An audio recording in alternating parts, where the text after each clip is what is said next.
Hi, Mary Ellen here with your third email, continuing our series on 7 secrets to creating your destiny. And we are up to the letter C in the word secret.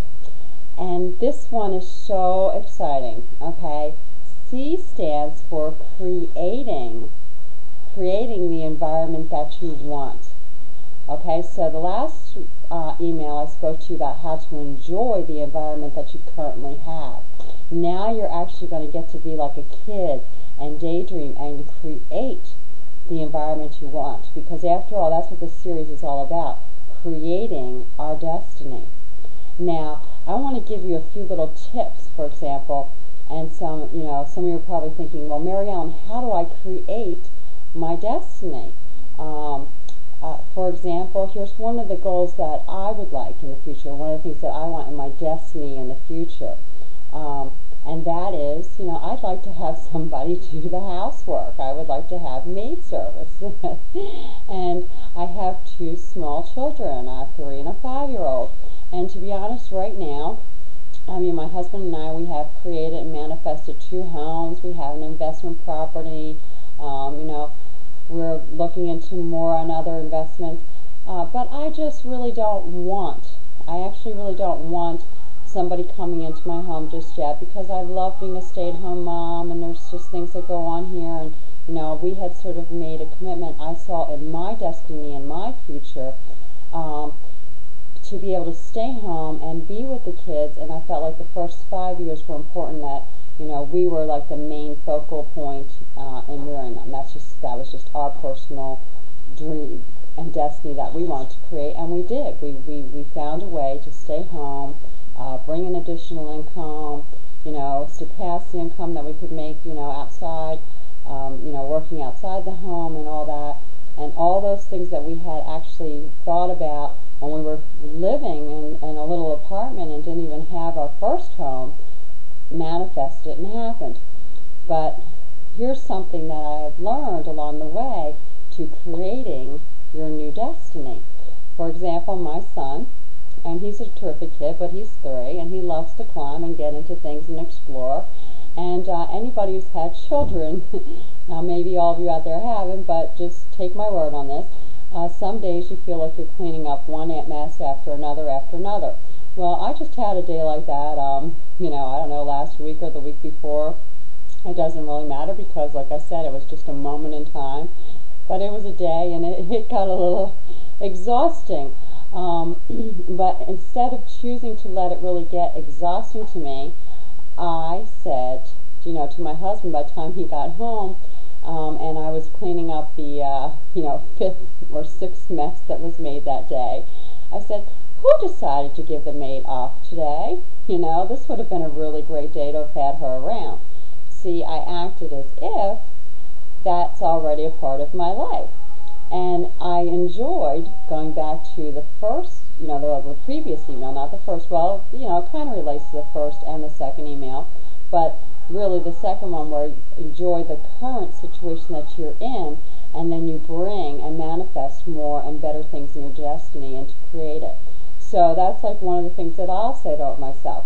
Another thing is, even though we do have 2 lovely homes, we envision ourselves having an even nicer homes, than what we have. So what we do here is another thing that we'll sit there here as we look at these as actual future investment properties that will either eventually sell or possibly rent out, or a combination of, or whatever, because we have a vision of a different home in terms of our quote-unquote final dream home as we're reaching that part of our destiny. So, and this goes way, way back to when my husband and I were first married, and it's going on 9 years now.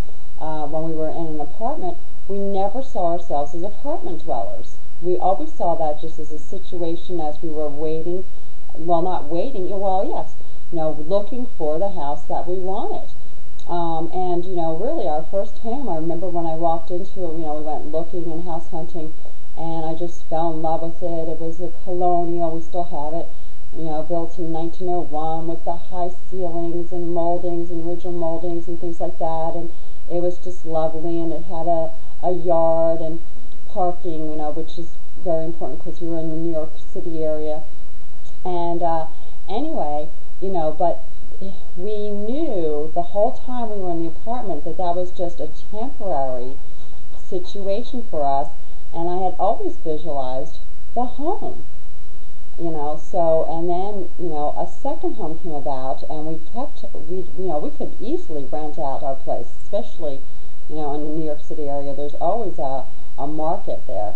But we have enough money, because that's another thing that we had worked on, was our financial situation, and creating and enjoying the environment we were in at the time, and then manifesting and creating a new environment, the one that we wanted and dreamed about, is what brings about all these goals.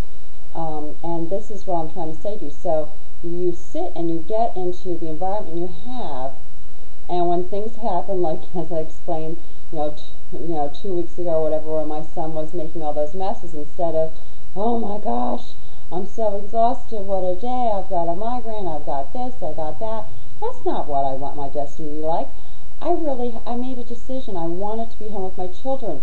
Part of being home with children is messes to clean up, And, we've also made a decision, with what we want to spend, how we want to spend our money, how we want to pass around our wealth, that having maid service is something that we just don't want at this time. I really don't want somebody coming into my home at this time, although I do know that I want that in the future. So I just act as if I already have the ideal person to clean and come in, and at this point I picture somebody like 2 days a week or whatever to do certain chores and tasks and things around the house. And I said, who decided to give her today off?